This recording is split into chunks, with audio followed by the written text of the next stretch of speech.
Hey there. I'm happy to be here with you. I'm Sybil, and I'm here with you for our second live Q&A call of June.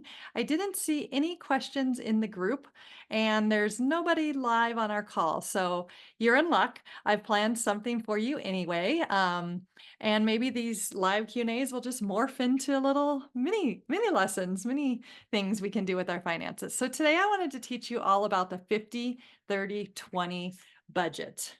Okay, the 50-30-20, and those are percentages. And the reason I love this budgeting technique so much is because it really helps you prioritize your savings. Okay, prioritizing our savings is a goal we want to have because that's how we build up money and meet our financial goals of the future, right? It's also super simple and it's really effective. This is actually a really well-known budgeting strategy that a lot of people use. You can just Google it, 50-30-20, and you'll see all kinds of things about it. But what I love too is that it's a balanced approach, right? It really helps you think about how much money you're bringing in and how much you're putting out as far as three big categories: what you need in life, like your rent, like your utilities, like a car, right? What you want, going to the movies. We went and saw Inside Out 2 last night. It was really, really good. That would be a want, right? Going out to dinner, new clothes, new things like that. And the 20% is all about savings and debt payoff, right?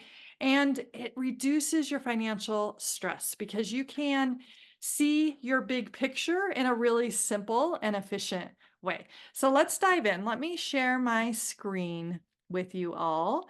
And I want to show you, we have a gift for you. And we've made a 50-30-20 budget planner for you that you can use starting today. We'll post it in the group. And like I said, I really, really like this planner, this budgeting tool, because it helps you prioritize your savings, okay? And it helps you pay yourself first. So using this tool and paying yourself first means figuring out how much you're bringing in after tax each month, and then immediately paying off debt and or savings and investing. Then living your needs and wants, the 50 and 30%, after that has been done. Okay, so let's dive in. So here you can see in this chart, really a bulk of our income every single month needs to go to our needs, our rent, our insurance, our groceries, right? 30% we could put to our wants, shopping, traveling, entertainment. And 20% we want to allot to our financial goals, paying off debt, building our savings, and investing for the future. Okay. So this, like I said, is really just like simple and it's super, super effective. Now, these numbers and percentages might not be exactly right for you. And what this workbook does is it lets you see the recommended amounts based on your income, based on these percentages, 50-30-20, and then it lets you adjust to your actual spending needs and set goals for the future to get closer to this perhaps, or to start saving even more than 20% in the future if you have some big financial goals. Okay, so let's dive in. So we're going to need to do 4 steps to use this budgeting tool. The first one is you're going to need to determine your household income.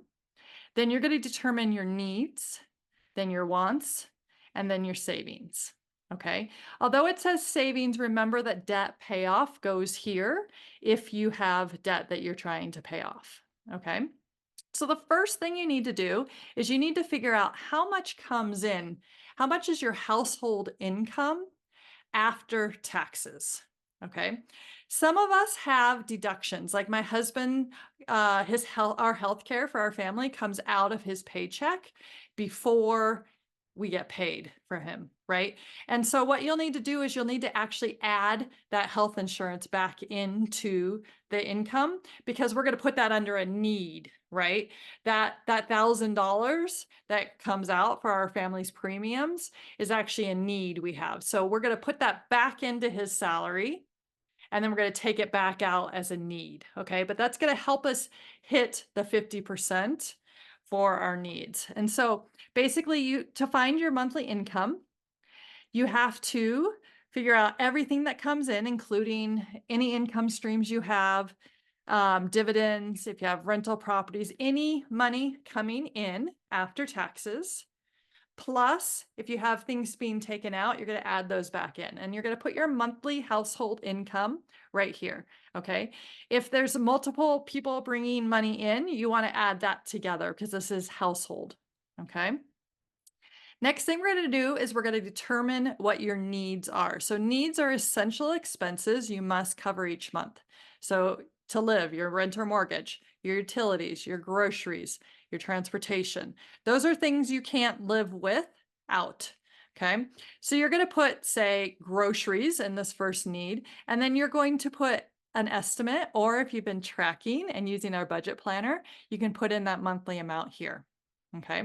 So put in all your needs. You're going to put your housing, your groceries, your insurance, your car insurance, right? Your car, all of those needs you're going to put in here, and then at least estimate. The first time I used this budgeting planner, I just did estimates and I came out pretty close because I have a good understanding of my money. And then you're going to add those up to your total.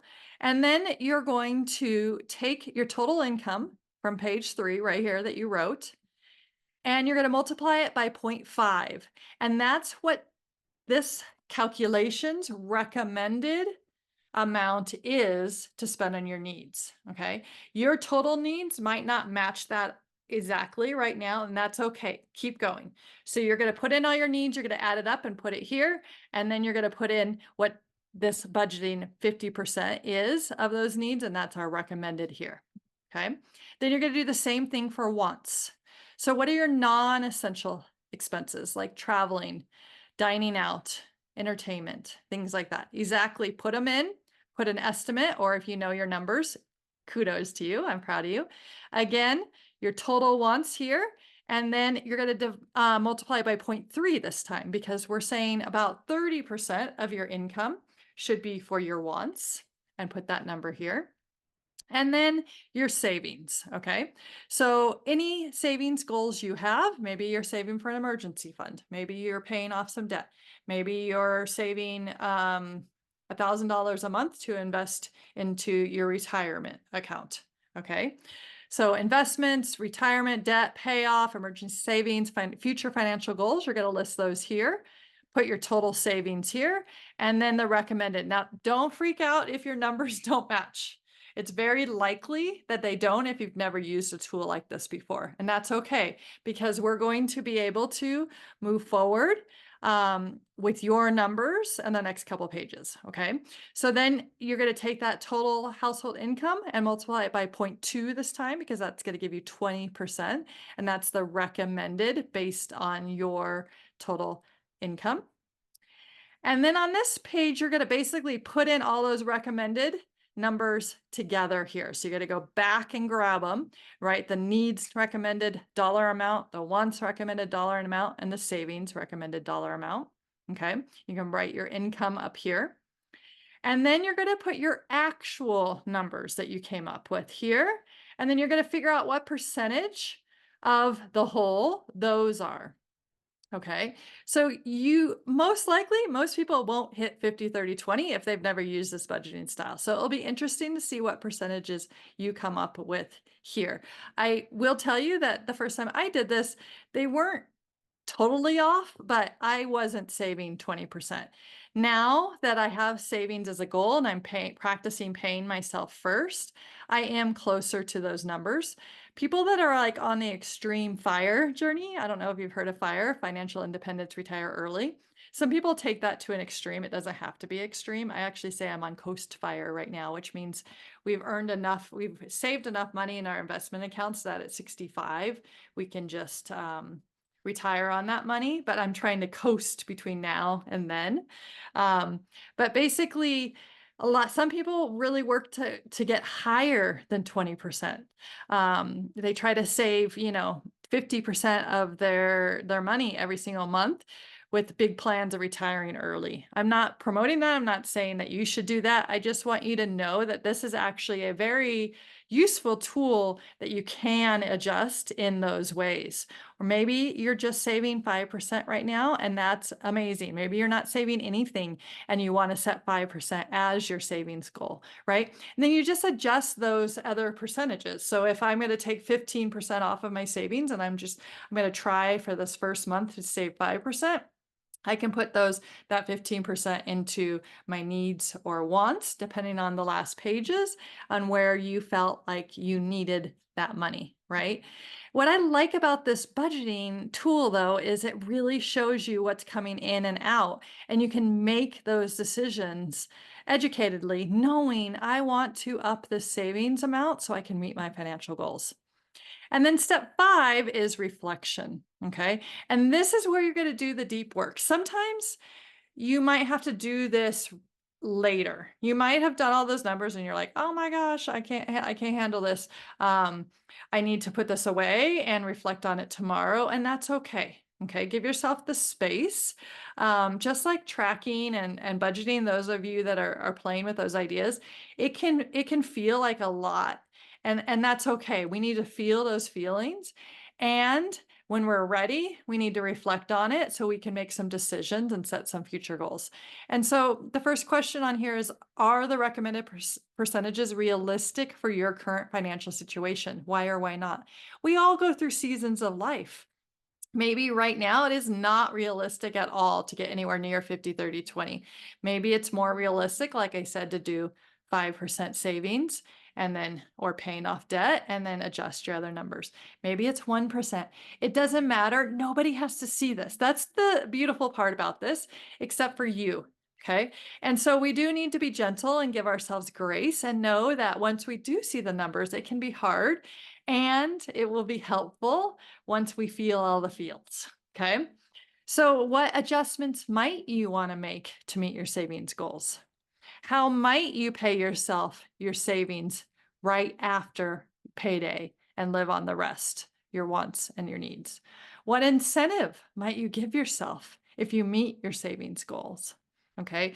We know that we do better when we have a couple things in place. One is accountability and another is incentives. And so in the Female Finance Collective, we want to be that safe space that you can do that. So if you want to share how it's going for you, or an aha you had, or a question you have, please do so, because it's going to help you further take action and keep going. Okay.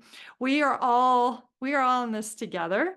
And we really hope that this 50, 30, 20 might be a way that works for you to help you meet your financial goals. So just to kind of summarize the 50, 30, 20 budgeting tool, it's basically a simple and effective tool to look at your total household income and divide it into 3 categories. So you can start prioritizing your savings and paying off debt. So the goal or the recommendation of this budgeting tool is 50% goes to your needs, 30% goes to your wants, and 20% of your money goes to your savings or debt payoff. Okay, that's the way it works. It is completely flexible. Obviously, you just need your numbers to add up to 100%. So make it work for you. But I would be super curious if this tool feels like something that is manageable to you. Go ahead and print it up, or like we always say, do it in a money notebook. Just looking at the PDF, and let us know if this helps. We really hope that it's a helpful tool, and want to hear from you. So let us know how it goes, and we'll see you next time. Ciao.